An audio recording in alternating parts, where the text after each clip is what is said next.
여러분 안녕하십니까? 요한계시록 세미나 제2부에 오신 여러분들을 진심으로 환영합니다. 오늘은 제2장을 공부할 차례가 되었습니다. 우리 지난 시간에 서론과 제1장을 함께 연구해 보았습니다. 여러분, 요한계시록 1장에는 이 요한이 계시 가운데서 하늘에 있는 성소를 보았다고 기록되어 있습니다. 하늘에 있는 성소의 7 금 촛대 사이를 왔다 갔다 하시는 예수님을 보았다, 그 말입니다. 여러분, 요한계시록은 성소를 중심으로 기록된 책입니다. 여러분 아셨습니까? 1장에 하늘 성소에 계신 예수님으로 시작되고 있는 것입니다. 또한 가끔 하늘 성전이 열리는 장면들이 연속되고 있습니다. 예를 들어서 요한계시록 11장 19절을 보면 이런 말씀이 기록되어 있습니다. 이에 하늘에 있는 하나님의 성전이 열리니 성전 안에 하나님의 언약궤가 보이며 또 번개와 음성들과 뇌성과 지진과 큰 우박이 있더라 그랬습니다. 그러나 여러분, 요한계시록 21장 22절을 보면 다음과 같이 기록되어 있죠. 성 안에 성전을 내가 보지 못하였으니 이는 주 하나님 곧 전능하신 이와 및 어린 양이 그 성전이심이라 그랬습니다. 여러분, 무슨 말일까요? 이제 죄악의 모든 역사가 끝났습니다. 하나님의 구속의 은혜가 끝났습니다. 이제 이 지구가 회복되었습니다. 그러므로 더 이상 성전이 필요 없습니다. 성소가 필요 없습니다. 성소, 성막은 하나님께서 우리 인간들의 죄를 어떻게 용서하시고 어떻게 우리를 구속하시는가 하는 것을 실물 기원으로 보여주신 것이기 때문에 그러합니다. 여러분, 성경에 등장하는 성소는 하나님께서 모세에게 지으라고 특별하게 명령하신 것이죠. 이것은 하나님께서 인류의 죄를 어떻게 다루시며 어떻게 해결하시는지를 보여주시는 청사진인 것입니다. 여러분, 히브리 3장 5절에 이렇게 말씀되어 있죠. 저희가 섬기는 것은 하늘에 있는 것의 모형과 그림자라. 모세가 장막을 지으라 할 때에 지시하심을 받음과 같으니 가라사대 참 삼가 모든 것을 산에서 내게 보이던 본을 쫓아 지으라 하셨느니라, 그렇게 기록되어 있습니다. 여러분들이시요, 하늘에 성소가 있습니다. 많은 그리스도인들이 이 사실을 잘 이해하지 못하고 있습니다. 이 성소, 성막 제도는 하나님의 구원의 방법과 계획을 우리에게 실물 교훈처럼 보여주는 것입니다. 어떻게 죄를 용서받는가? 여러분, 죄책감을 느낀 죄인이 양이나 염소를 끌고 성소 뜰 안으로 들어갑니다. 그 머리에 손을 얹고 죄를 고백합니다. 그리고 앞으로 오는 미래 메시아에게 자기 죄가 전가되는 것을 믿습니다. 또 여러분, 이 성막제도로는 어떻게 회개하는가, 어떻게 죄를 영원히 없애시는가 하는 하나님의 구속의 방법을 우리에게 설명해 주고 있는 것입니다. 또 어떻게 그리스도인들이 힘을 얻으며 승리의 생활을 살 수 있는지, 어떻게 해야 정말 심판을 통과할 수 있는지, 여러분, 성경은 심판에 대해서 말씀하고 있습니다. 어떻게 심판이 이루어지고 있는지에 대해서 성경은 잘 설명해 주고 있는데, 여러분, 이 성소제도, 성막제도에 그것이 일일이 잘 기록되어 있는 것이 우리 이 성경 말씀을 통해서, 성경령을 통해서 이해하게 되는 것입니다. 여러분, 성소에는 세 구역이 있습니다. 성소 안에 세 가지 구역이 있습니다. 제일 먼저 양을 잡아 제사하는 성소 뜰이 있습니다.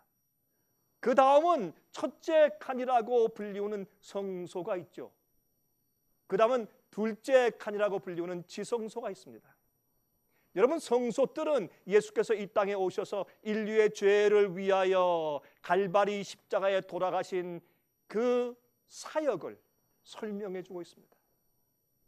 첫째 칸 성소는 부활 승천하신 후에 하늘 성소에 들어가셔서 중보 사업을 하시는 것을 우리에게 설명해 주고 있는 것입니다.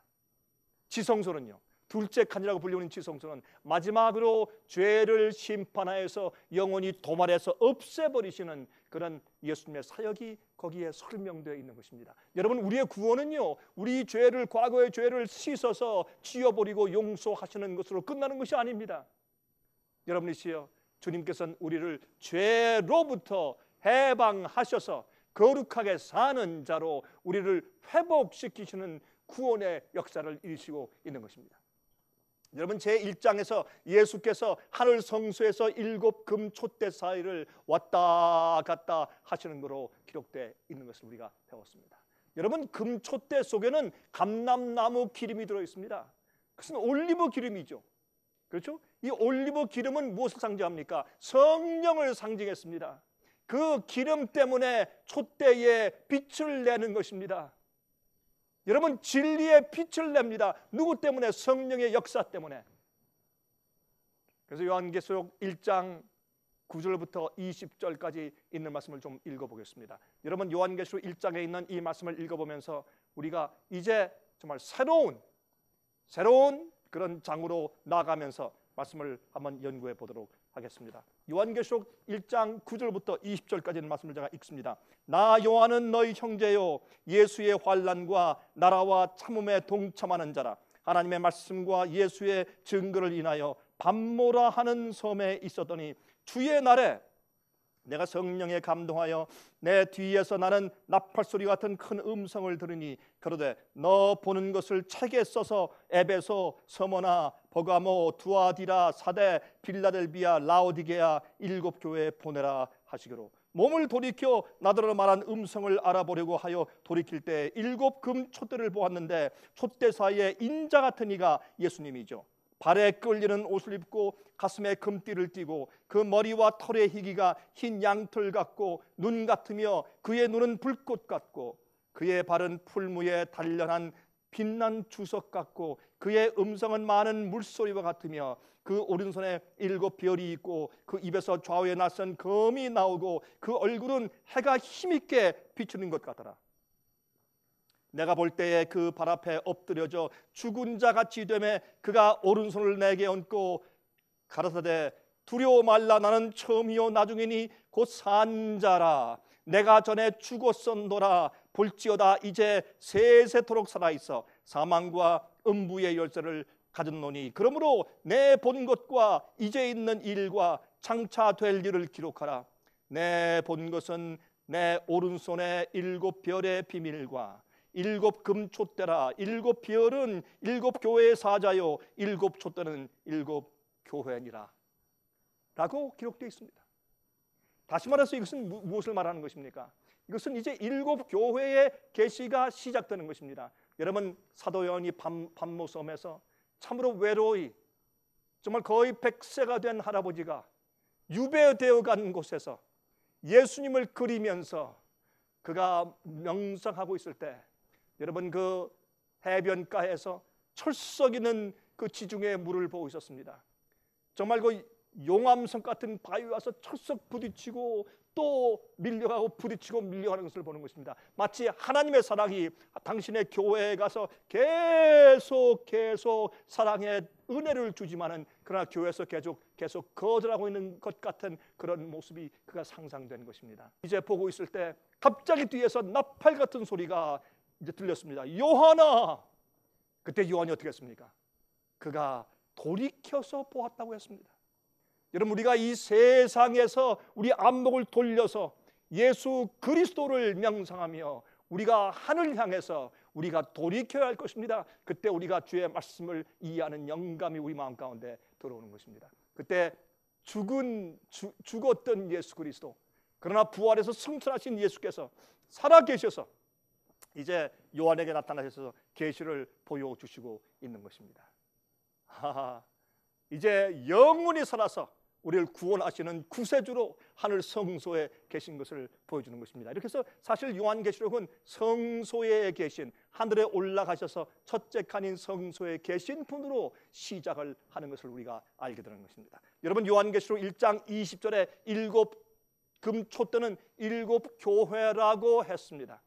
그래서 이 교회 사이를 왔다 갔다 하면서 정말 불철주야 그 불이 꺼질까, 혹시 오류가 들어올까, 교회가 넘어질까, 주님께서 계속해서 돌보시는 그런 예수님을 거기에 보인 것입니다. 혹시 진리의 등불이 꺼질까 봐, 마귀의 역사에 넘어질까 봐 오른손에는 7 별이 있다고 했습니다. 여러분, 그것은 교회 지도자들을 말하는 것입니다. 교회 지도자들을 말하는 것입니다. 여러분, 마태복음 28장 20절을 보면 이렇게 거기에 기록된 것을 우리가 읽을 수가 있습니다. 끝날까지 너희와 항상 함께 있으리라. 여러분, 예수님께서 승천하실 때 내가 세상 끝날까지 너희와 항상 함께 있으리라. 그 말씀은 사실이었습니다. 주님께서 우리와 항상 함께 계십니다. 예수님께서 하늘 성소에 계시지만은 주의 성령을 통해서 항상 우리와 함께 하시는 것입니다. 우리의 개인 생활에서도 주님께서 항상 우리와 함께 계신 것을 느끼고 알아야 할 것입니다. 천사를 통해서, 성령의 임재를 통해서 우리와 함께 하십니다. 우리가 기도하고 우리가 간구할 때 주님께서 우리와 함께 하시는 것입니다. 주님의 약속입니다. 많은 그리스도인들은 현재 예수님께서 어디 계신지 예수님의 현 주소를 사람들이 잘 알지 못하고 있는 것입니다. 예수님이 어디 계십니까? 부활하고 승천하셔서 하늘에 올라가신 다음에 무슨 어디에서 팔짱을 끼고 휴가를 즐기고 계십니까? 아닙니다. 주님께서는 우리의 구원을 위해서 중보 사업을 하고 계신 것입니다. 회개하고 오는 죄인들에게 예수님의 십자가의 보혈의 피를 적용시켜 주시고 또 매일매일 간구하는 그리스도인들에게 성령의 은혜를 주고 천사를 보내주고 그들을 도와서 일으켜주는, 그래서 거룩하게 살 수 있게 도와주는 중보의 사역을 지금 하늘에서 항상 우리를 위해서 하고 계시고 항상 우리와 함께 계시겠다는 약속을 지금도 지키고 계신 것입니다. 여러분, 요한계시록 2장과 3장은 사도교회부터 시작합니다. 예수 재림 직전에 마지막 교회까지의 7시대의 교회의 형편을 예언해주고 있는 것입니다. 각 시대마다의 교회의 상태에 대해서 설명해주고 있습니다. 에베소, 서머나, 버가모, 두아디라, 사대, 빌라델비아, 라오디게아, 이렇게 7개의 교회죠. 여러분, 계시록은 약 AD 100년경에 기록되었습니다. 그 당시에 소아시아에 있었던 교회들, 지금의 이 터키 지방이죠. 터키 지방인데 거기에 로마의 우편 마차를 위한 원형을 그리고 있었던 도로, 하이웨이가 있었습니다. 근데 그 하이웨이에 순서대로 7도시가 위치하고 있었습니다.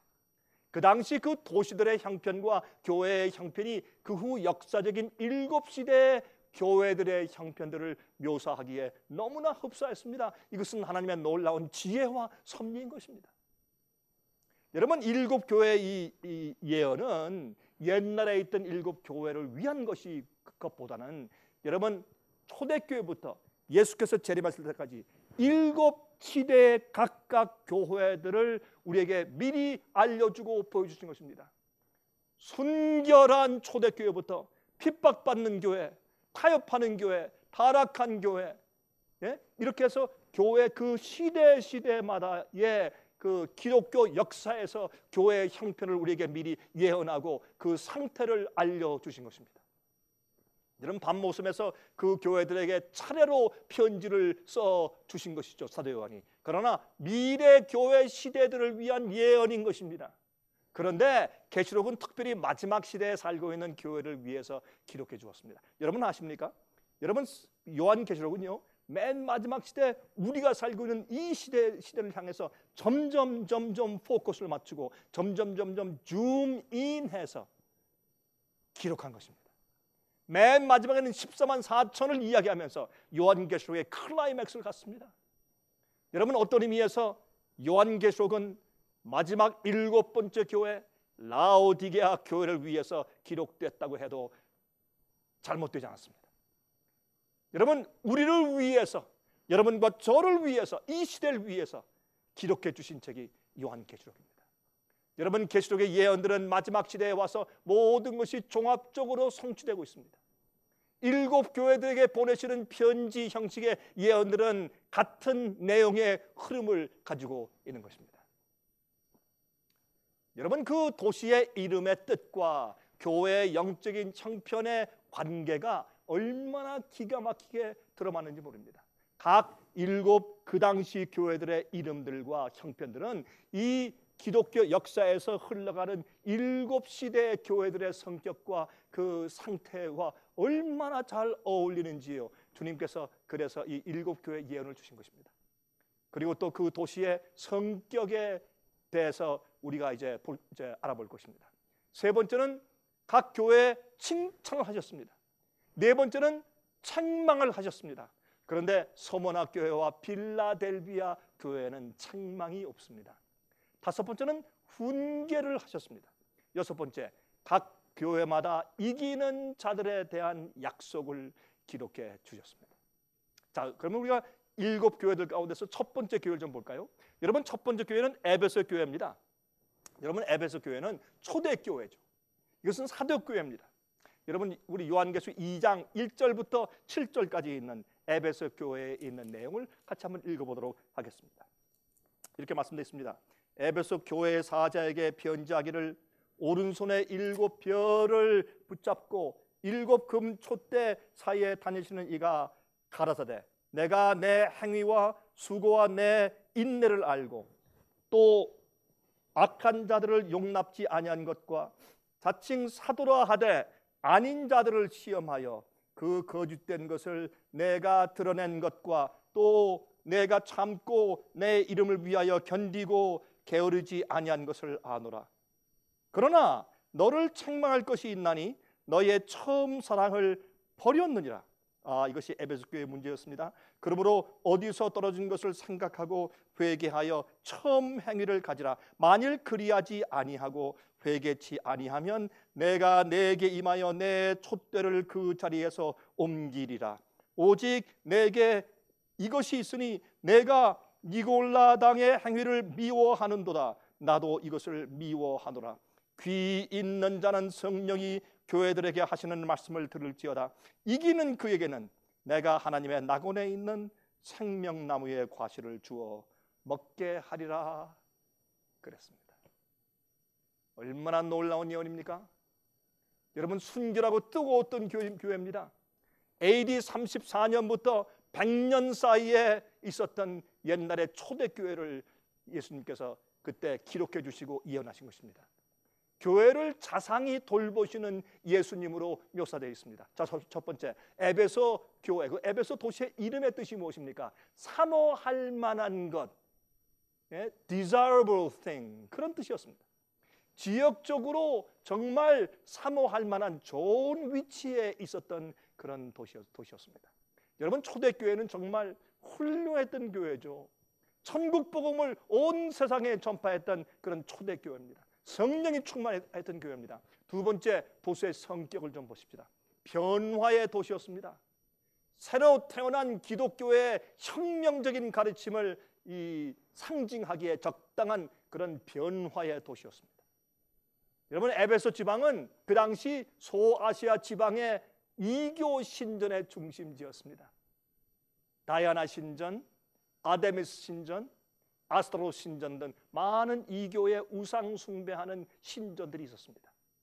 여러분, 성모 마리아를 하나님의 어머니라고 이름하여 마치 여신처럼 받들어지게 만든 결정을 한 에베소 총회가, 여러분, 에베소 총회에서 그런 일을 했죠.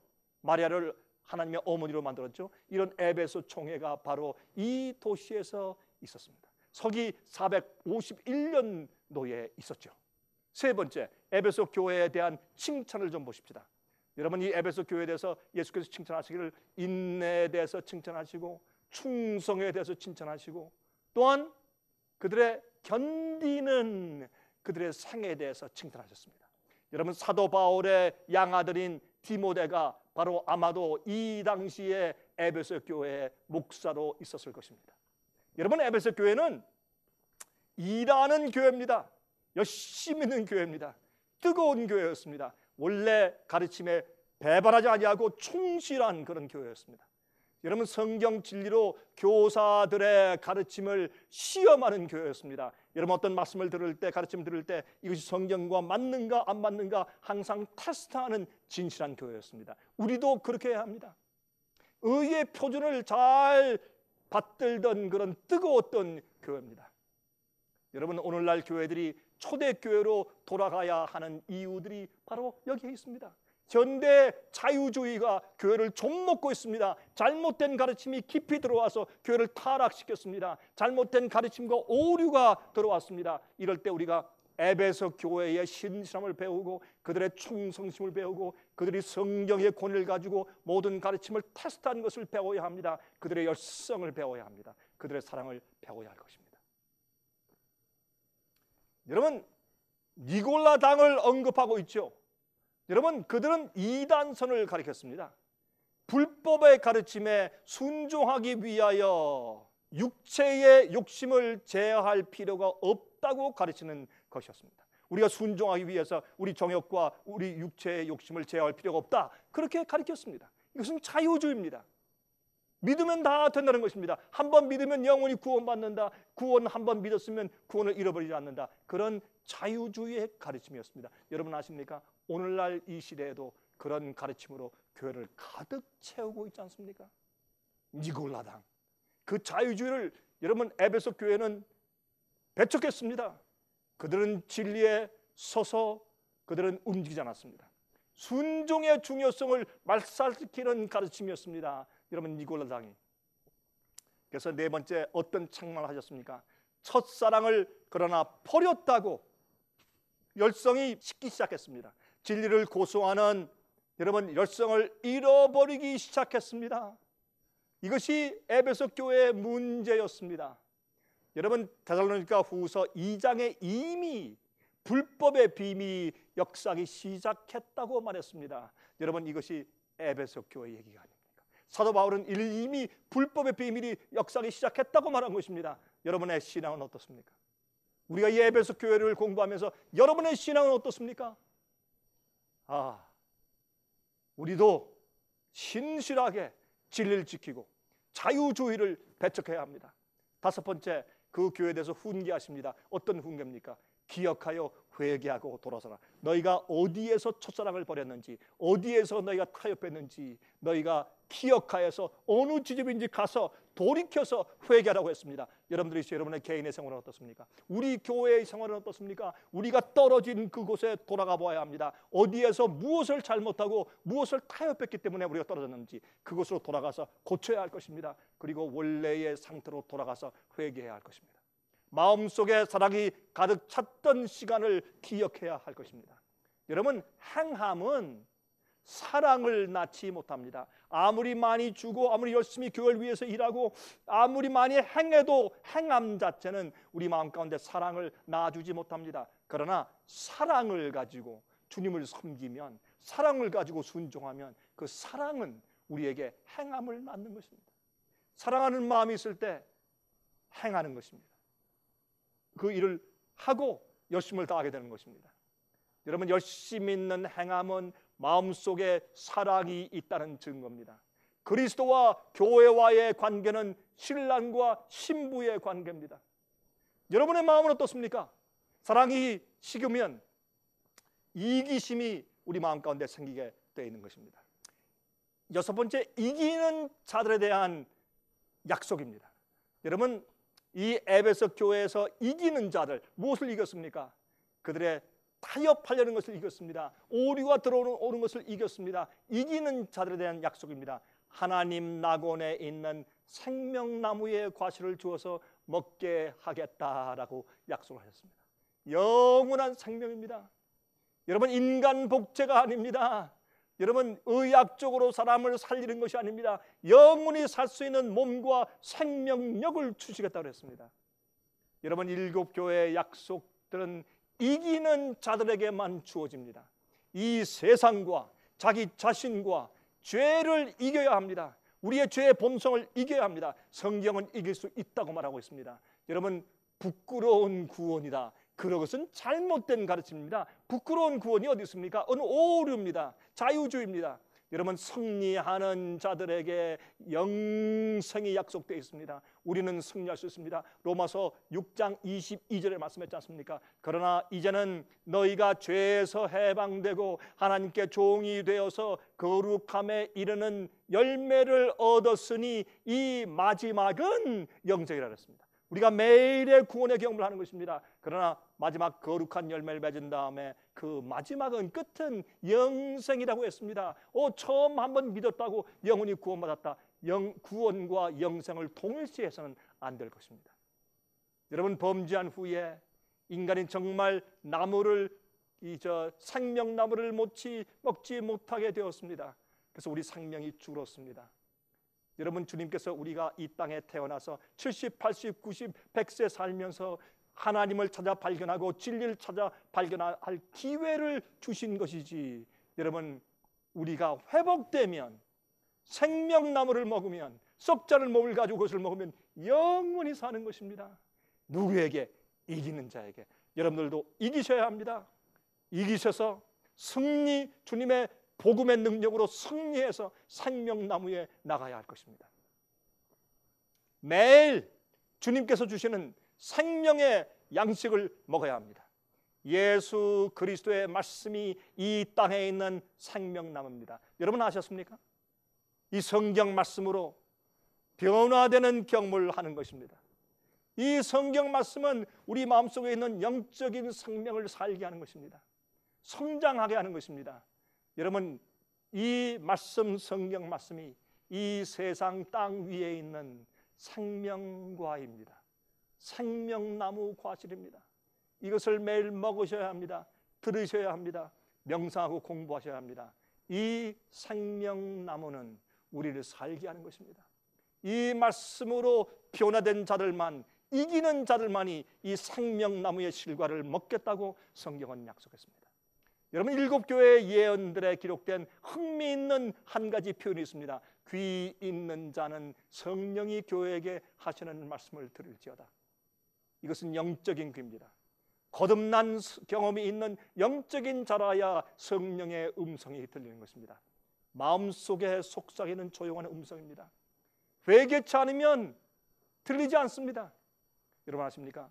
우리가 회개치 않으면 촛대를 그 교회에서 옮기겠다고 말했습니다. 하나님께서 진리로 계속 역사하시는 복음의 역사를 옮기겠다는 것입니다. 그러므로 성령의 음성을 듣는 귀를 가진 개인이 되어야 합니다. 귀를 가진 교회가 되어야 합니다. 여러분, 성령께서 더 이상 역사할 수 없는 상태가 된 것이 바로 들을 귀가 없는 자들입니다.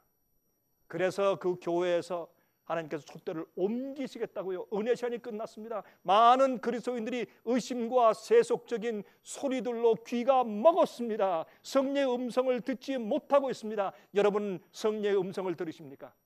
조용한 성령의 감동을 들으십니까? 말씀을 연구하면서 변화시키는 능력을 여러분 체험하십니까?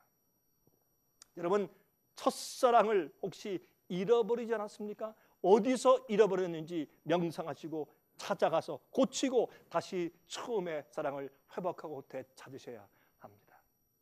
여러분, 두 번째 교회는 서문학 교회입니다.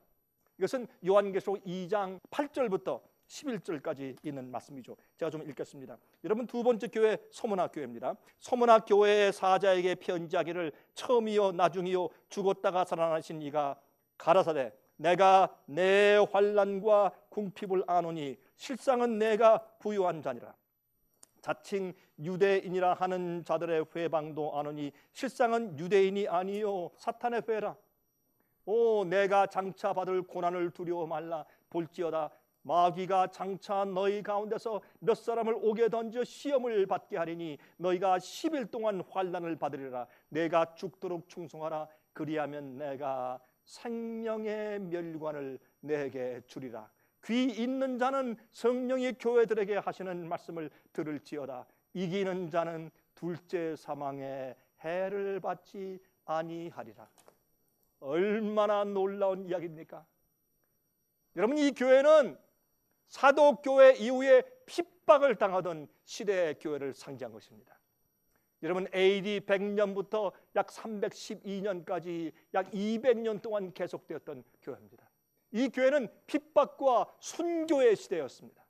로마의 컨스탄틴 황제가 기독교로 개종하면서 핍박이 그치는 그 시간까지의 교회 시대였습니다. 여러분, 이 교회는 그리스도인들의 피를 많이 흘렸던 교회입니다.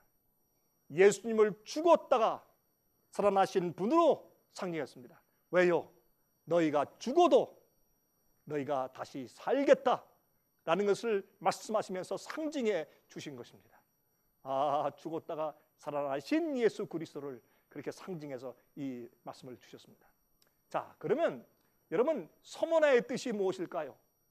여러분 서모나의 뜻은 향수의 일종인 모략이라는 뜻입니다. 그게 서모나 교회 서모나의 이름의 뜻이었습니다. 여러분 핍박은 교회를 파괴시키지 못했고 오히려 복음은 깨어진 옥합의 향기처럼 온 세상에 퍼져나갔습니다. 여러분 모략은 예수 그리스도의 고난을 상징했죠. 그렇죠? 핍박이 오면 올수록 여러분 향수병을 깨면 깰수록 더 이 향수의 냄새가 퍼지는 것처럼 그 그리스도인들의 아름다운 믿음의 향기가 세상에 퍼지게 되었습니다. 두 번째, 이 서머나 교회 도시의 성격이 어떻습니까? 여러분 서머나는요 소아시아에서 가장 오래된 도시였습니다. 또한 지금까지 유일하게 존재해오는 도시입니다. 여러분 생명의 도시라고 불리웠습니다.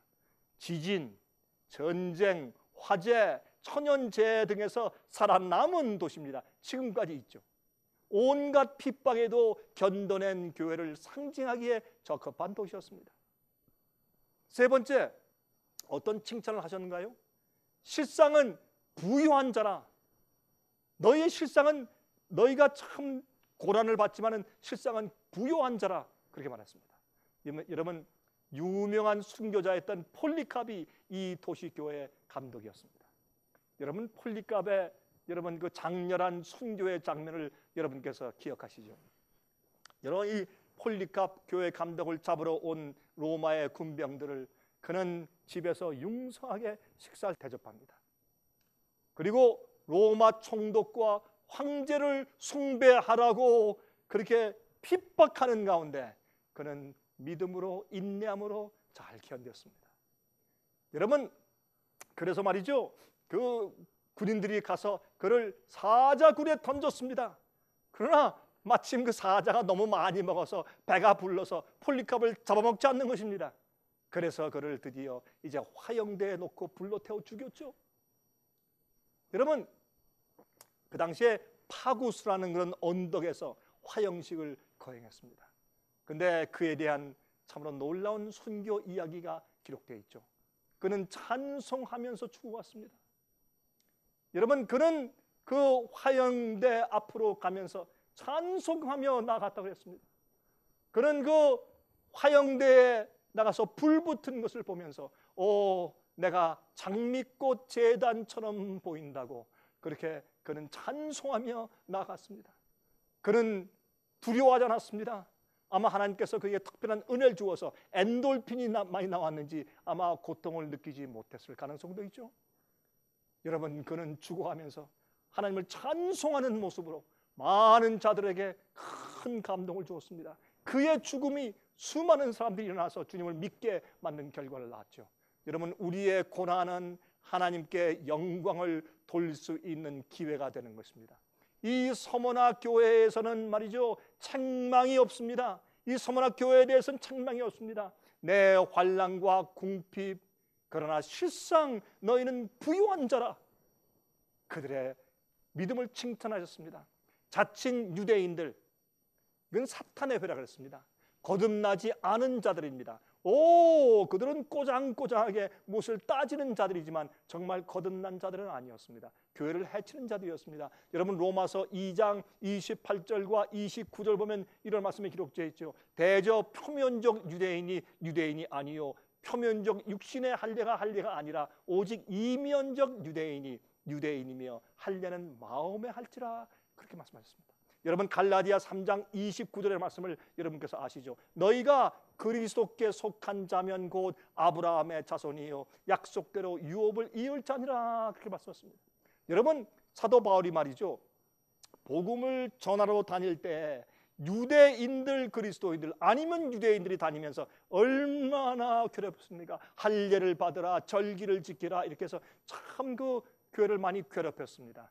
그러나 사도 바울이 그래서 말씀하기를 그러나 거듭난 자가 그런 자가 참 아브라함 자손이요 참 유대인이라고 말씀을 하신 것을 우리가 성경에서 읽습니다. 여러분 침례 요한은요 거듭나지 아니한 교회 지도자들을 독사의 자식들이라고 불렀습니다. 독사의 자식들 놀라운 이야기죠. 그렇게 그는 용감했습니다. 여러분, 참으로 마음 가운데 거듭나고 성령의 역사가 있는 자들이, 그들이 참으로 하나님의 백성들입니다. 여러분, 이 서문학 교회는 책망이 없습니다. 그래서 다섯 번째, 훈계를 좀 보십시다. 여러분, 끝까지 견디라. 구원의 조건은 무엇입니까? 끝까지 견디는 것입니다. 끝까지 견디는 자는 구원을 받겠다고 마태복음 24장에 예수께서 말씀했지 않습니까? 또한 10일 동안 너희가 환난을 받을 것이라 이렇게 말씀하셨습니다. 여러분, 그것은 AD 303년부터 313년까지 10년 동안, 여러분 10일 동안, 여러분 이 계시록에서 말이죠, 기간적인 예언을 주실 때 하루는 1년입니다. 이제 곧 제가 다음에 말씀을 드리죠. 그래서 열흘 동안은 10년을 상징했습니다. 10년 동안의 최악의 핍박이 있었습니다. 디오클레시안 황제가 기독교회를 없애버리려고 작정을 하고 엄청난 핍박을 가했죠. 그때 말씀했습니다. 너희가 죽도록 충성하라. 그러면 내가 너에게 생명의 멸령을 주리라. 이 세상의 핍박자들을 너희의 생명을 빼앗으려고 하지만 나는 너에게 영생하는 생명을 주겠다. 여러분, 생명의 멸령을 주시겠다고 약속하셨습니다.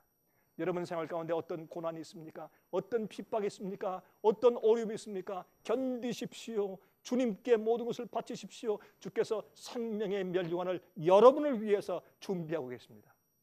예수님의 목적은 우리의 현세의 생활을 좋게 해주는 것이 아닙니다. 부자가 되고 잘 되는 것이 아닙니다. 영생을 주시는 것입니다. 많은 그리스도인들이 진리 때문에 죽어가고 있습니다.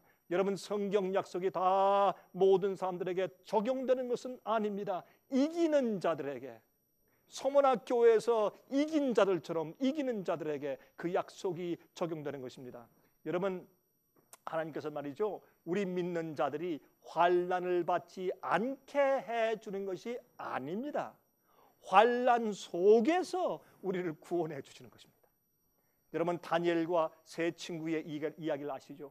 여러분, 하나님께서 다니엘을 사자굴에 들어가지 않게 구원하신 것이 아니라 사자굴 안에서 구원하셨습니다. 세 친구를 풀무불의 환난에 들어가지 않게 보호하신 것이 아니라 하나님께서 그들을 풀무불 속에 들어갔지만은 불이 그들을 태우지 못하게 하고 그들을 건지심으로 예수께서 그들과 함께 서 계심으로 그들을 구원하신 것입니다.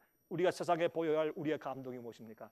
똑같은 생활을 해도 이런 모든 고난이나 핍박이 우리를 사루지 못하는 것입니다. 승리케 하는 것입니다. 여러분이시여, 우리를 고난과 환난에 빠지지 않게 보호하시는 것이 아니라 그 안에서 우리가 환난에 의하여서 죽지 않게 보호하시고 승리하게 우리를 인도하시는 것으로 세상에 보여주는 것입니다. 여섯 번째, 어떤 약속을 주셨습니까? 이기는 자들에게, 항상 이기는 자들이죠, 둘째 사망의 해를 받지 않게 하겠다고 말씀하셨습니다. 여러분, 악한 자들은 둘째 부활이 일어납니다. 심판을 받습니다. 그리고 둘째 사망을 당하게 됩니다. 여러분, 우리가 첫 번째 죽음은요, 우리가 뭐 병이 나서 늙어서 아니면 사고로 죽는 그 죽음은, 첫 번째 죽음은 잠자는 것입니다. 모든 사람은 일어날 것입니다. 여러분, 그러나 믿고 죽은 자들은 영원한 소망으로 일어날 것입니다. 우리가 죽는 것은 두려운 것이 아닙니다. 여러분, 우리가 사고나 죽는 것은 두렵지 않습니다. 병이나 죽는 것은 두렵지 않습니다. 늙어 죽는 것은 두렵지 않습니다. 그것은 잠자는 것입니다. 누구나 잡니다. 악인도 자고 의인도 자고 다 잡니다. 그러나 심판의 부활로 일어납니다. 의인의 부활이 있고 악인의 부활이 있습니다. 여러분이시여, 여러분들은 어느 부활에 일어나실 것입니까? 예수께서 오시기 전에 살아서 죽음을 맛보지 않고 승천하는 자들도 있습니다. 여러분은 어느 그룹에 속하실 것입니까? 세 번째 교회입니다. 세 번째 교회는 버가모 교회입니다. 요한계시록 2장 12절부터 17절까지 있는 말씀을 제가 요구했습니다. 이렇게 말씀되어 있습니다. 버가모 교회의 사자에게 편지하기를, 좌우에 날선 검을 가진 이가 가라사대 내가 어디 사는 것을 내가 아노니 거기는 사탄의 위가 있는 데나 내가 내 이름을 굳게 잡아서 내 충성된 증인 안디바가 너희 가운데 곧 사탄에 거하는 곳에서 죽음을 당할 때에도 나를 믿는 믿음을 저버리지 아니하였도다. 그러나 내게 두어 가지 책망할 것이 있나니 거기 내게 발람의 교훈을 지키는 자들이 있도다. 발람이 발락을 가르쳐 이스라엘 앞에 올무를 놓아 우상의 제물을 먹게 하였고 또 행음하게 하였느니라. 이와 같이 내게도 니골라 당의 교훈을 지키는 자들이 있도다. 그러므로 회개하라. 그리하지 아니하면 내가 내게 속히 임하여 내 입의 검으로 그들과 싸우리라. 귀 있는 자는 성령이 교회들에게 하시는 말씀을 들을지어다. 이기는 그에게는 내가 감추었던 만나를 주고 또 흰 돌을 줄 터인데 그 돌 위에 새 이름을 기록한 것이 있나니 받는 자 밖에는 그 이름을 알 사람이 없느니라. 그랬습니다. 여러분, 이 놀라운 이야기입니다. 이 교회는, 이 버가모 교회 시대는 AD 313년부터 338년까지 있었던 교회입니다. 이 시대는 타협과 타락의 시대였습니다. 여러분, 먼저 이 도시의, 이 버가모 교회 도시의 이름을 좀 보십시다. 이것은 높은 망대라는 뜻이었습니다. 해발 약 1000피트의 높은 고지에 지어진 도시였죠. 옛날 왕들이 이 천연적인 이 요새 자기의 보물들을 갖다 두었다는 것입니다. 여러분, 헬라의 리시마커스 장군은 말이죠, 자기의 재산, 현재 시가로 따지면 약 한 1000만 달러 정도의 보물들을 이 도시에 갖다가 숨겨 놓았다는 것입니다. 두 번째, 이 도시의 성격입니다. 여러분, 이 버가모 도시는 그 당시에 소아시아 지방의 수도였습니다. 그래서 대법원과 같은 이 법정이 그곳에 있었어요. 총독은 좌우에 날선 검을 가지고 있었습니다. 그래서 예수께서 좌우에 날선 검을 가지신 분으로 거기에 상징되어서 기록되어 있는 것입니다. 여러분, 그곳에서 죄수는요, 유죄 선고를 받아서 죽든지 아니면 무죄 선고를 받든지 하는 그런 선고를 받는 곳이 바로 이 버가모 지방이었습니다. 여러분, 예수님을 좌우에 날선 검을 가지고 있는 분으로 기록해 있지 않습니까? 죄를 심판하시는 분으로 기록되어 있습니다. 또한 내가 사는 곳에 사탄의 위가 있다, 그렇게 이 교회에 대해서 말씀하셨습니다. 다시 말해서 여러분, 페르시아가 바벨론을 쳐서 승리했을 때에 많은 바벨론 사람들이 이곳으로 도망와서 이주했다는 것입니다. 여러분, 그래서 바벨론의 신비주의와 이교의 가르침을 그들이 가지고 그곳으로 와서 버가모 지방에 대학을 세웠습니다. 이러한 이교주의가 버가모로 옮겨졌고 나중에는 로마로 또 옮겨갔습니다.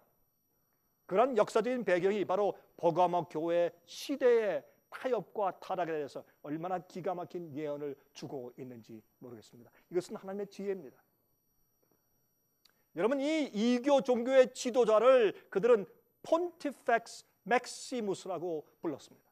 여러분, 폰트라는 뜻은 다리라는 뜻이고 팍티오라는 뜻은 내가 만든다라는 뜻이며 맥시무스는 가장 위대한 자, 그런 뜻입니다. 가장 위대한 다리 건축가? 여러분, 무엇을 말하는 것일까요? 여러분, 창세기 11장에 보면 하늘과 땅을 이을 다리 건축의 역사가 나오죠. 그것이 바벨탑을 쌓는 것이었습니다. 여러분, 노아 홍수 이후에 하나님을 떠난 자들이 홍수의 이유를 알려고 구름 위에 닿을 탑을 건설하려고 했습니다. 하나님의 심판을 인간의 과학의 힘과 인간의 노력으로 피하려고 하는 반역의 역사가 시작된 것이죠. 그런데 바티칸에 있는 교황을 여러분 아십니까? 현재 지금 로마의 바티칸에 있는 교황을 뭐라고 부릅니까? 폰티펙스 맥시무스라고 부릅니다. 무엇입니까? 여러분, 이건 말도 안 되는 얘기입니다. 이 버가모는 바벨론의 신비의 이교의 종교와 로마를 연결시켜주는 교량 역할을 해준 도시였습니다. 버가모 교회 시대는 기독교회가 이교의 가르침과 철학을 교회로 끌어들여서 타협하기 시작한 교회였습니다. 진리를 떠나서 배도했습니다. 그곳에 제우스의 신전이 세워졌습니다. 여러분, 그 안에는 항상 뱀의 형상이 있었습니다. 뱀 두 마리가 꼬아서 올라가는 형상이 있었습니다. 뱀신을 그들이 숭배했습니다. 여러분, 그 뱀을 치료의 신이라고 말했습니다. 우리 인간들을 가르치는 뱀이다 라고 해서 그들은 뱀을 숭상했습니다. 그곳에 의과대학을 세웠습니다. 여러분 아십니까? 두 마리 뱀이 서로 틀고 올라가는 그런 모양을 한 그런 의과대학을 세웠습니다. 오늘날의 의학의 상징이 무엇입니까? 오늘날의 의학의 상징이 무엇입니까? 세 번째, 이 교회에 대한 칭찬이 무엇이었습니까? 이 교회에 대한 칭찬은 충성된 증인 이 안디바에 대한 것이었습니다. 안티는 반대라는 뜻이죠. 파파스는 father 혹은 교황이라는 뜻입니다. 그래서 여러분 이건 무슨 뜻입니까? 교황을 반대하는 그런 개혁자들을 말했습니다. 안티파파입니다. 여러분 그들의 믿음과 용기에 대해서 예수님께서 언급하시고 그런 자들이 있을 것을 주님께서 예언해 주신 것입니다. 그 당시에는 교회가 타락하는 시대였습니다. 여러분 잘못된 이교 가르침이 들어오고 우상 숭배가 들어오는 그런 시대였습니다. 오류가 들어오는 시대였습니다. 그때 안티파파 반대한 개혁자들이 생겼습니다. 네 번째, 여러분 그 교회에 대한 책망이 무엇입니까? 니골라 당에 대한 책망이었습니다. 여러분 W.M. 램시 박사의 아시아의 7교회에 보내어진 편지들이라는 책을 보면 거기에 289페이지와 301페이지를 보면 거기에 이런 말씀이 기록되어 있었습니다. 니골라 당은 계명을 지키기 위하여 육체의 욕심을 제어할 필요가 없다는 자유주의 사상을 가르쳤으며 로마 황제에게 분양하여 제사하여도 괜찮다는 마귀의 가르침을 한 유식한 학자들의 피를 이었다고 말했습니다. 여러분 황제 숭배해도 괜찮다. 그러한 가르침이 유식한 학자들의 이제 좋은 가르침이다. 그런 팔을 만들었어요. 그것이 바로 이 당시 교회였습니다. 그들은 이스라엘 백성들을 타락시키려고 일했던 발람 선지자와 흡사한 자들이었습니다. 교회를 타락시키려고 일했지 않습니까? 이스라엘을 패배시키는 길은 그들을 타락시키거나 오류를 믿게 하여서 하나님의 보호가 거두어지게 하는 것입니다. 이것이 마귀의 역사입니다. 마귀가 교회를 어떻게 파멸시킵니까? 그 교회가 오류를 들여와서 믿거나 아니면 타락시켜서 그들이 계명을 어길 때 주님께서 그들을 보호해 줄 수가 없는 것입니다. 그렇게 해서 마귀가 우리 개인들과 가정과 교회를 파멸시키는 것입니다. 다섯 번째, 이 교회에 대한 훈계가 무엇입니까? 회개하라. 내가 속히 임하여서 내 입의 검으로 너희와 함께 싸울 것이라. 여러분 진리의 말씀으로 싸울 것이라.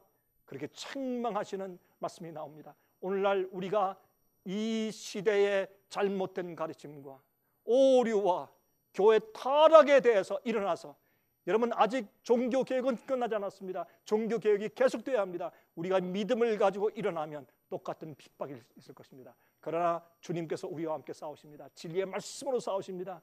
그런데 아십니까? 그런 자들에게 여섯 번째 약속이 있는데 이기는 자들에게 무엇을 주신다? 감추인 만나를 주신다고 했습니다.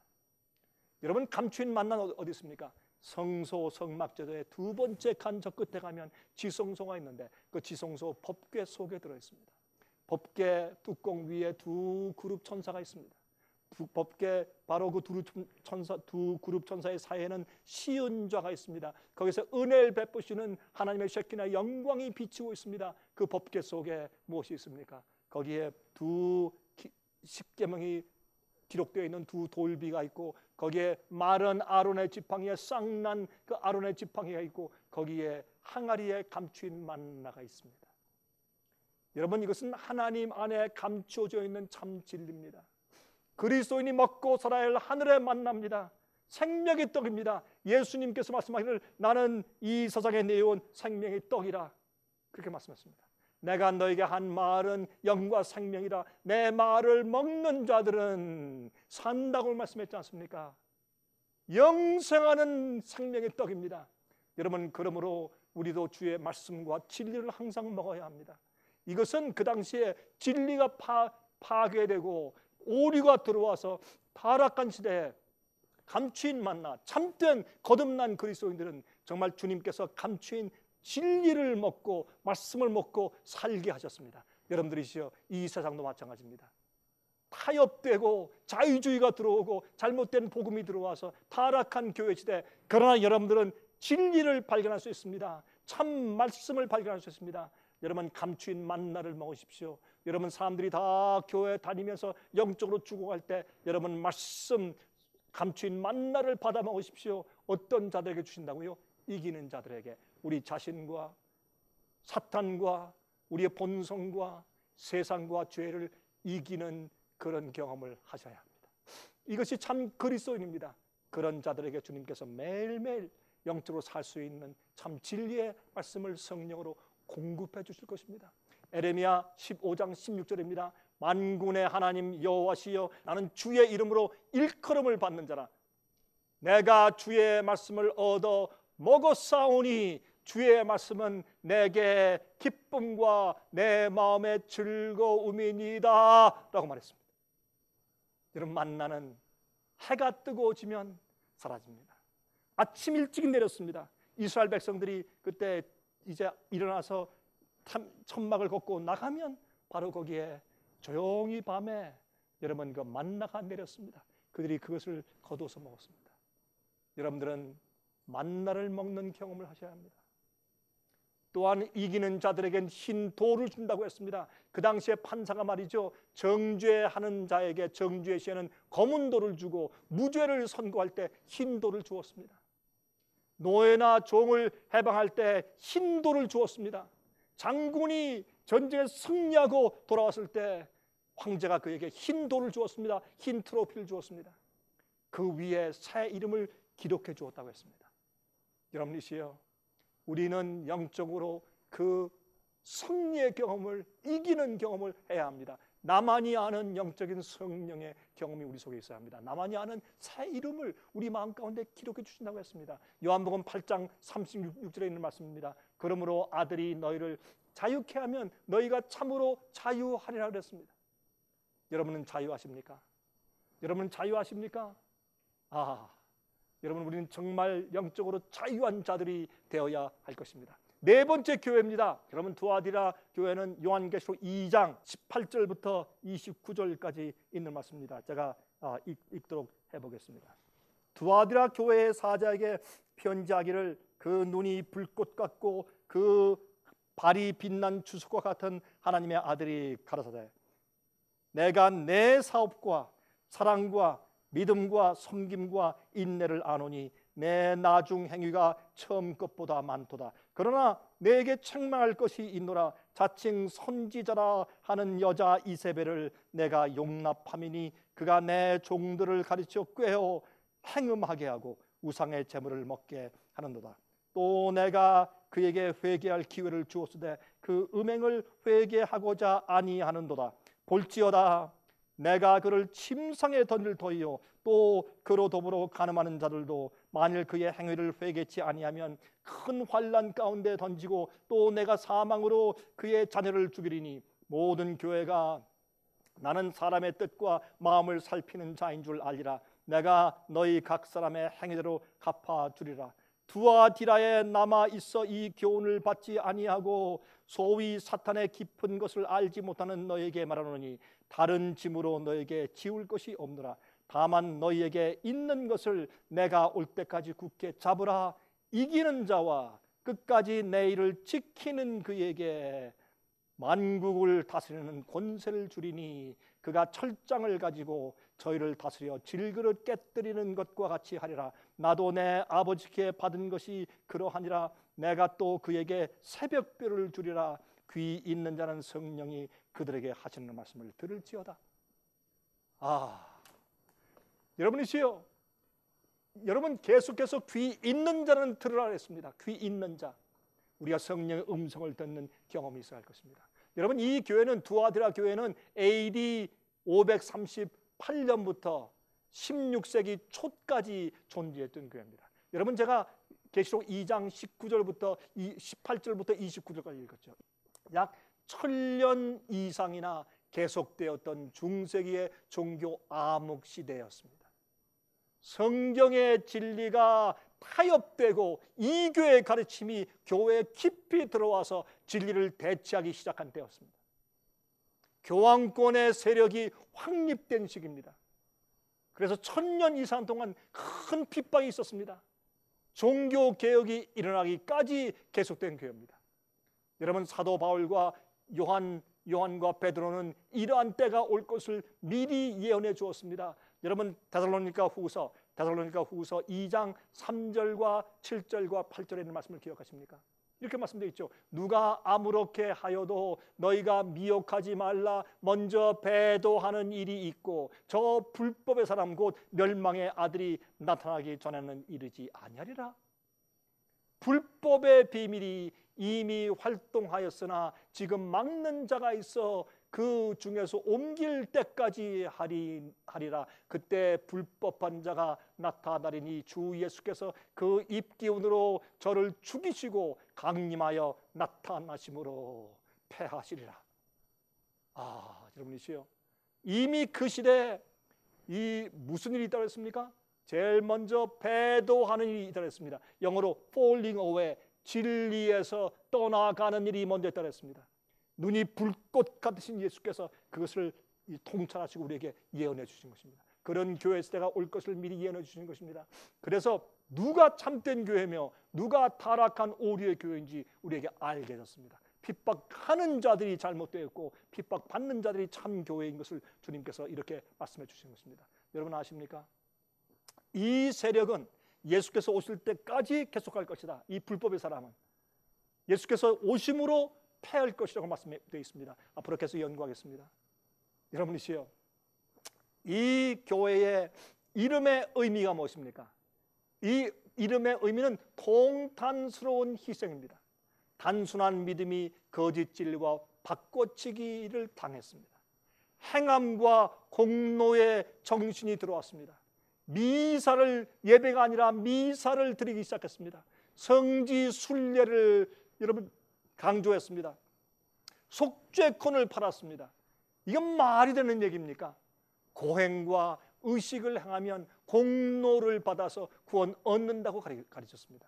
고해 성사, 교회 책임자에 가서 자기 죄를 고백하고 용서받는 고해 성사가 생겼습니다. 인간이 세운 그 제사장들의 제도가 생겼습니다. 여러분, 대제사장은 유일하신 예수님만 하늘에 계시고 그분만 우리의 중보자라고 성경은 말씀하고 있습니다. 그러나 잘못된 제도가 깊이 교회에 들어왔습니다. 두 번째, 도시의 특징이 무엇이었습니까? 군대를 주둔시켰던 곳이지만 천연적인 방어물이 없는 허약하게 보이는 도시였습니다. 이곳에 놋과 동으로 이 물건을 만드는 재련소가 있었습니다. 그리고 자주색 옷감을 물들이는 공장들이 있었다는 것입니다. 바울이 전도한 여러분 자주 옷감 장사 기억하십니까? 누구요? 루디아죠. 루디아가 바로 이곳에 와서 복음을 전했다는 것입니다. 그런데 그 교회, 타락하고 타협한 교회, 불꽃 같은 눈을 가지신 분이란 표현은 이 교회에만 기록한 표현인데 그 교회가 암흑시대이기 때문에, 타협의 시대니까, 교회가 타락한 시대니까 그렇게 말씀하셨습니다. 세 번째, 칭찬에 대해서 어떻게 말씀하십니까? 너희의 나중 행위가 처음보다 훨씬 더 많다 그랬습니다. 교회가 타락했습니다. 그러나 그 이후에 그 교회 시대 끝무렵에 가서 종교 개혁이 생겼습니다. 개혁자들이 일어났습니다. 루터, 존 넉스, 칼빈, 주잉글리 같은 그런 이제 종교 개혁자들이 일어났습니다. 그래서 나중에 너희 행위가 낫다 그렇게 말씀을 하시고 예언하신 것입니다. 네 번째, 책망을 하셨죠. 무슨 책망입니까? 너희가 이세벨을 용납했다 그랬습니다. 여러분, 이세벨은 누굽니까? 베니기아의 왕의 딸입니다. 그건 바알신을 섬기는 그 왕의 딸이었습니다. 이스라엘 왕인 아합이 그 이세벨을 데려다가 아내로 삼았습니다. 바알신 숭배가 이스라엘에 들어왔죠. 그래서 이제 들어왔죠. 하나님의 교회 지도자와 바알신의 제사장의 딸과 결혼하게 된 것입니다. 이것이 배도한 교회입니다. 기독교회에 이 교회 가르침이 들어와서 결혼하게 되었습니다. 오늘날도 그러합니다. 여러분이시여, AD 538년도에 로마의 저스티니안 황제가 로마에 있는 교회 감독에게, 로마에 있는 기독교 감독에게 세상의 모든 교회의 머리요, 이단을 심판하는 자로 임명했다는 것입니다. 그때부터 1260년 동안 핍박의 시대가, 암흑 시대가 세력을 떨치게 된 것입니다. 여러분, 중세기에 가장 많이 사람을 죽인 때가 바로 이 시대입니다. 약 5천만 명에서 1억 명 이상의 사람들을 핍박하여서 순교시켜서 죽였습니다. 무수한 순교자들이 희생을 당했습니다. 여러분, 유명한 왈덴스인들이 있지 않습니까? 여러분, 그들이 그 산으로 올라가서 피에몬 골짜기에서, 알프스산 그 기슭의 피에몬 골짜기에서 그들은 여러분 그 굴 속에 들어가 있을 때 그 입구에 모닥불을 피우고, 그들이 나오면 그들이 이 몽둥이로 머리를 때려서 그 하얀 눈에 피가 낭자하게 만들어서 죽였던 것입니다. 여러분, 성경은 이렇게 말씀했습니다. 회개할 기회를 주었으나 너희가 회개하지 않았다 그랬습니다. 너희가 회개치 않으면 환란에 던지겠다 그랬습니다. 다섯 번째, 이 교회에 대한 훈계가 무엇입니까? 다른 짐을 너에게 지우지 않겠다. 다만 너에게 있는 것을 굳게 붙잡아라. 여러분, 이것이 무엇입니까? 너희가 아는 그 적은 빛에서만 너희가 붙잡고 있으라. 더 큰 부담을 주지 않겠다. 왜? 타락한 시대에서 견디는 것 자체가 어려운 시대니까 그렇게 말씀을 하셨습니다. 그리고 여러분, 이 종교 개혁자들이라고 해서 그들이 다 아는 것이 아니었습니다. 그러나 너희가 가지고 있는 것을 굳게 붙잡아라. 그들이 가지고 있던 그 당시 아는 그 빛을 가지고 그들은 굳게 붙잡으며 종교 개혁을 이루었습니다. 여섯 번째, 이기는 자에게 약속을 주셨죠. 끝까지 내 일을 지키는 자에게 만국을 다스리는 권세를 주겠다고 했습니다. 여러분, 로마의 교회나 핍박자들 앞에서는 연약하게 보일지 모르나 우주의 왕이 함께 하는 사람들입니다. 여러분, 아십니까? 하나님께서는 그들을 세우셔서 앞으로 만국을 다스리는 권세를 주실 것입니다. 철장으로 다스릴 것이라고 말했습니다. 다시 말해서 주님과 함께 보좌에 앉아서 악인들을 심판할 것입니다. 타락한 천사들을 심판할 것입니다. 주님과 함께 있을 것입니다. 승리하신 예수께서 받으신 그 권세를 그들도 받을 것입니다. 여러분, 새벽별을 주겠다 그랬습니다. 여러분, 새벽별이 무엇입니까? 이렇게 말씀했습니다. 또 우리에게 확실한 예언이 있어 어두운 데 비추는 등불과 같으니 날이 새어 새별이 너희 마음에 떠오르기까지 너희가 이것을 주의하는 것이 가하니라. 여러분, 하나님의 말씀에 대한 이해입니다. 우리가 말씀을 이해할 때 우리 마음 가운데 예수께서 들어오시죠. 주님을 이해하게 됩니다. 샛별입니다. 주의 진리의 말씀을 이해하게 되는 것을 말하는 것입니다. 여러분, 종교 개혁이 처음에 시작될 때 여러분, 종교 개혁의 샛별들이 누굽니까? 위클립과 허스 같은 개혁자들이 생긴 것입니다. 그들은 성경을 번역했고 성경을 인쇄했습니다. 말씀을 가르쳤습니다. 종교 개혁의 새벽별이라고 불리게 된 것을 우리가 잘 아는 것입니다. 우리는 주님을 위한 30명의 군사들이라는 얘기가 있습니다. 여러분, 무슨 얘기인지 아십니까? 교황권의 핍박에 항거하던 그리스도인들이 쫓기고 있었습니다. 십자군들이 따라갔습니다. 여러분, 그 당시 십자군들은 많은 죄수들을 너희가 우리 말을 들으면 죄를 용서해 주겠다라고 해서 이 군대로 삼은 용병들이 많이 있었습니다. 그들은 잔인한 사람들이었습니다. 그러나 이제 이 십자군들이 바로 이 그리스도인을 잡아 죽이기 위해서 한 산으로 갔습니다. 거기에 30명의 그리스도인들이 있었습니다. 30명의 그리스도인들이 있었는데 거기 그들을 붙잡아서 그 추운 겨울날 얼음을 깨고 그 물속에 집어쳐 넣었습니다. 그때 30명이 스크럽을 짜고 그들이 이렇게 어깨 동무를 하고서 그들이 노래를 불렀다는 것입니다. 우리는 예수를 위한 30명의 군사들, 우리는 예수를 위한 30명의 군사들 하고 그들은 찬송을 부리면서 그 추위를 그 물속에서 견디고 있었습니다. 그런데 그렇게 하다가 한 명이 너무 추우니까, 너무 힘드니까 약해져서 나는 포기하겠습니다 라고 30명 가운데서 한 명이 아마 포기하고 타협해서 아마 나갔던 모양입니다. 그때 그 장면을 보던 이 십자군의 대장이 오히려 그 남아서 그들이 계속 찬송을 부르는 사람들에게 감동을 받았습니다. 우리는 예수를 위한 29명의 군사들, 우리는 예수를 위한 29명의 군사들 하는 그 사람들의 찬송소를 듣고서 마음에 깊은 감동을 받은 십자군 대장이 자기 옷을 벗고서 들어가면서 나도 당신들의 믿음에 합작이 원합니다 라고 간증하고 들어가서 그들과 함께 어깨동무하고서 그들이 그 속에 있게 되었습니다. 그래서 이 그리스도인들의 찬송이 또 바뀌었다는 것입니다. 우리는 예수를 위한 30명의 군사들, 우리는 예수를 위한 30명의 군사들. 여러분이시여, 예수께서 속히 오실 것입니다. 이 세상은 오래가지 못할 것입니다. 이러한 교회의 역사들은 현재 우리 시대에 무엇을 해야 하며 이 교회가 어떤 형편 가운데 있으며 또 어떠한 조건 가운데 있는지 우리가 무엇을 해야 되는지를 우리에게 알려주는 것입니다. 우리는 타락한 시대에 살고 있습니다. 잘못된 오류가 들어온 시대에 살고 있습니다. 여러분, 이 교회에서 우린 이겨야 합니다. 개혁자들의 신앙을 본받아야 합니다. 견뎌야 합니다. 충성심을 가져야 합니다. 끝까지 이기는 자들에게 영생이 있다고 말씀했습니다. 여러분이시여, 여러분 개인 생활 가운데 어떠한 어려움이 있습니까? 그러나 생명의 면류관을 주님께서 드시고 여러분을 도와주시며 기다리고 계십니다. 승리하시기 바랍니다. 여러분, 다음 시간에는 정말 중요한 요한계시록 3장을 함께 연구하면서 마지막 시대, 우리 시대의 교회에 대해서 한번 연구해 보도록 하겠습니다.